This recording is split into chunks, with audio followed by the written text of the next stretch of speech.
उत्तर प्रदेश की खेती में या पूरे देश में ये एक सबसे हमारे लिए कठिन काम होता है। छोटी जोत के आकार है, हमारे लैंड होल्डिंग काफी कम है, आबादी ज्यादा है, और छोटी जोत के आकार में हम कैसे किसान की आजीविका बेहतर चले उसका इंतजाम करें।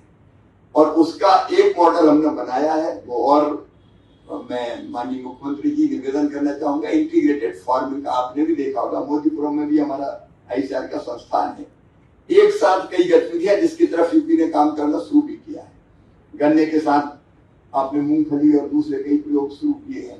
तो इंटीग्रेटेड फार्मिंग का मतलब ये है एकीकृत खेती कि केवल अनाज नहीं, अनाज के साथ फल भी, अनाज के साथ सब्जियां भी, फूल भी, पशुपालन भी, जिनकी रुचि हो वो मछली पालन में भी जा सकता है, या पेड़ों की खेती, ट्री बेस्ड एग्रीकल्चर। मैंने एग्रो फॉरेस्ट्री शब्द हटाने की कोशिश की है क्योंकि फॉरेस्ट जहां जाता है वो कटते नहीं है, तो हमने एग्रो फॉरेस्ट्री नाम दिया, उत्तर प्रदेश के एक हिस्से में होती है। तो आप इसकी तरफ हम कैसे बढ़ सकते हैं, किसानों को ले जा सकते हैं, उसका आप प्रयत्न करें। उत्पादन की लागत घटाने के अनेकों तरीके हैं, क्योंकि किसान कई बार फर्टिलाइजर का उपयोग इतना कर रहा है कि जिसकी जरूरत है ही नहीं, जमीन भी खराब हो रही है और लागत भी बढ़ रही है, उत्पादन उतना बढ़ता नहीं है। तो उन तरीकों का भी हमको इस्तेमाल करना पड़ेगा।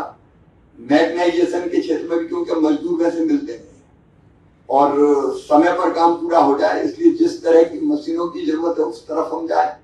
बीजों के बारे में जरूर कहूंगा, क्योंकि खेती का मूल तो बीज है। बीज या बागवानी के लिए क्लीन प्लांट, अच्छे पौधे हमको मिल जाए। हम लोग क्या कर रहे हैं, लखनऊ में एक क्लीन प्लांट सेंटर यहाँ लगाएंगे, जिसमें बागवानी के क्षेत्र में जो किसान काम कर रहे हैं तो अच्छे पौधे मिल जाए। अगर पौधा खराब मिला, उनको प्लांट खराब मिला, तो 2 साल 3 साल या 4 साल बाद पता चलता है कि ये तो वैसा उत्पादन ही नहीं दे रहा।